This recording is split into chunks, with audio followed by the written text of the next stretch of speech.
Eu gosto muito do Hermann Hesse e sinceramente acho ele um dos escritores mais intrigantes do século passado. Hesse escreveu muitos livros que tocaram o mundo e que marcaram profundamente gerações inteiras na Europa. Embora Carpo diga que seu opus magnum é O Jogo das Contas de Vidro, a obra dele me parece completa no que tange o conteúdo filosófico.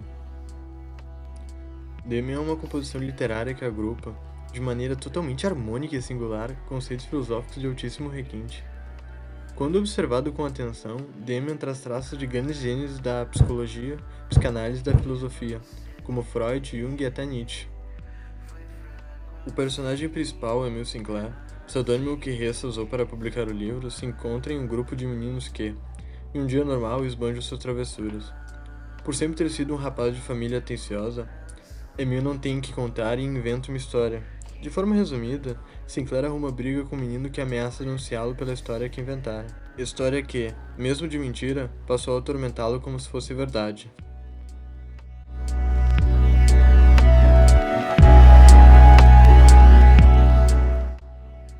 Algum tempo depois, já na escola, Emil conhece o rapaz novo da classe chamado Max Damian.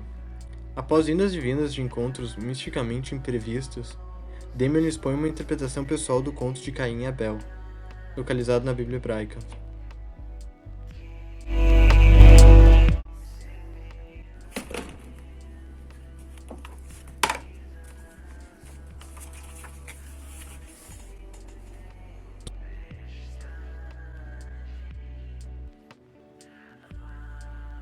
Movido pela reflexão, Emil começa sua trajetória na reinterpretação de valores.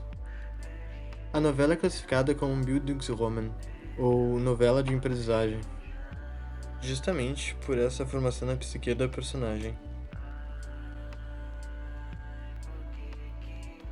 Em Gênesis, Caim recebe uma marca por ter matado o irmão. Essa marca que Caim leva é uma espécie de maldição.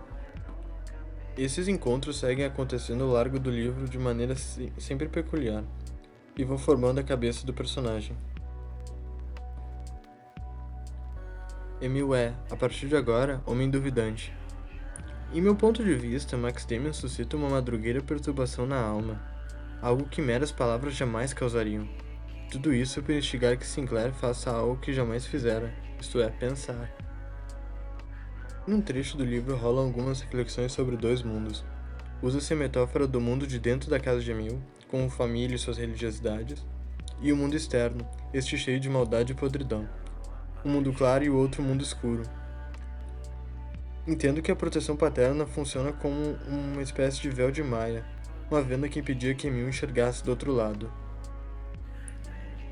Esses dois mundos, representados pelo mundo religioso da casa da família Sinclair e o mundo da rua, são dois conceitos que o Nietzsche desenvolveu em seu livro O Nascimento da Tragédia. Nietzsche citava que existia algo como duas realidades. Uma delas o filósofo chamara de Apolíneo, aludindo ao deus do sol e da luz, Apolo, e o outro Dionisíaco, remetendo-se ao deus do vinho, Dionísio. Eram como duas pontas de um espectro.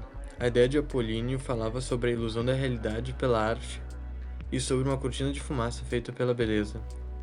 Dionisíaco, por sua vez, remonta um abuso de uma ébria visão concatenando um elo entre a realidade nua e a disfarçada, expondo assim uma crítica à visão parcial e tendenciosa da realidade, marca do prisma apolíneo. De certa forma, frente a tudo que é passageiro, o jovem garoto buscará o que Mircea Eliade denominava sagrado, algo roubado de agora para o futuro, para o eterno. Buscava um autoentendimento. Queria apenas tentar viver aquilo que brotava de mim. Por que isso me era tão difícil? Pessoalmente, acho que a análise do renomado escritor argentino Julio Cortázar critica o que tange esses momentos de mera introspecção. El análisis que yo pude hacer del libro cuando lo leí me dio desde el comienzo la impresión de la estafa, de una serie de elementos aparentemente profundos que salen de lo simplemente histórico, de lo simplemente lógico, para intentar una especie de visión metafísica, de búsqueda de razones últimas y diríamos de felicidades y de realizaciones últimas, pero todo ello con una fragilidad perceptible apenas se analiza con cuidado la textura del libro. De algum modo, por trás de toda a camada filosófica e literária, a obra Demian retoma as populares perguntas: quem sou, de onde venho e para onde vou? A novela em diversos momentos faz com que não apenas compreenda, mas te sintas Emil Sinclair. Ressa despeja no leitor as incertezas e histerias da própria personagem. É como se tivéssemos um constante diálogo íntimo com este alguém que, simplesmente, nunca vimos.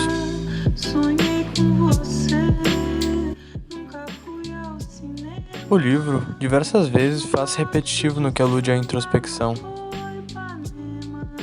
As palavras engenhosas não têm qualquer valor, absolutamente nenhum. Só conseguem afastar-vos de nós mesmos. E afastar-se de si mesmo é um pecado. É preciso que se saiba encerrar-se em si mesmo, como a tartaruga.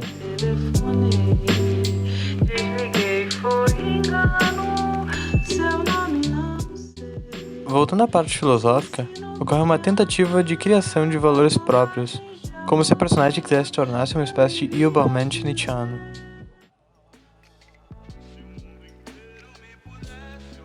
Em dado momento, nem o pai de Sinclair escapa da crítica.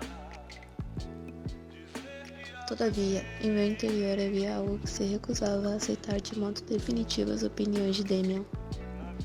Eu vivia num mundo claro e pulcro. Havia sido uma espécie de Abel, e agora mergulhava profundamente no outro. Caíra muito baixo, certamente, mas não era, em última instância, tão culpado. Como se explicava? De súbito veio à minha mente uma recordação que me cortou o fôlego por um segundo. Naquela tarde em que começou o pior dos meus infortúnios. Me havia ocorrido aquilo mesmo com meu pai.